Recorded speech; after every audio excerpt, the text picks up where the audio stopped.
نحمده ونصلي على رسوله الكريم أما بعد فأعوذ بالله من الشيطان الرجيم بسم الله الرحمن الرحيم الذين يحاربون الله ورسوله ويسعون في الأرض فسادا أن يقتلوا أو يصلبوا أو تقطع أيديهم وأرجلهم من خلاف أو ينفوا من الأرض ذلك لهم خزي في الدنيا ولهم في الآخرة عذاب عظيم সংগ্রামী সাথী ও বন্ধুগণ, মুসলিম জাতি হলো মৌচাকের নেই।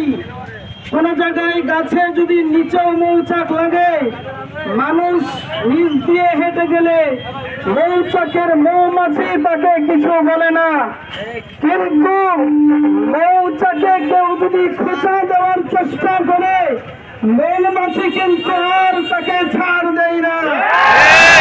সংগ্রামী সাথী ও বন্ধুগণ, প্রিয় তাওহীদি জনতা, মুসলিম জাতি মৌচাকের নেই। তারা প্রথমে কাউকে কিছু বলে না, কিন্তু আমাদের ইমানে যখন খোঁচা দেয় তাকে কখনো ছাড় দেয় না। আমাকে গালি দিলে তার ছাড় আছে, আমার বাবাকে গালি দিলে তার ছাড় আছে, কিন্তু যখন কুরআনকে নিয়ে, নবীকে নিয়ে কেউ গালি দেবে, কেউ অবমাননা করবে, শরীরে মুসলমানের এক বিন্দু রক্ত থাকা সত্ত্বেও তাকে এই বাংলার জমিনে বরদাস্ত করা হবে না। পূর্বপাল কুরআনুল কারীমকে অপমান করেছে, কুরআনুল কারীমের পৃষ্ঠা ছেড়ে পায়ের নিচে রেখেছে, এতে করে সারা বাংলাদেশের মুসলমানের হৃদয়ে রক্তক্ষরণ হয়েছে। কথা বলেন ঠিক কিনা?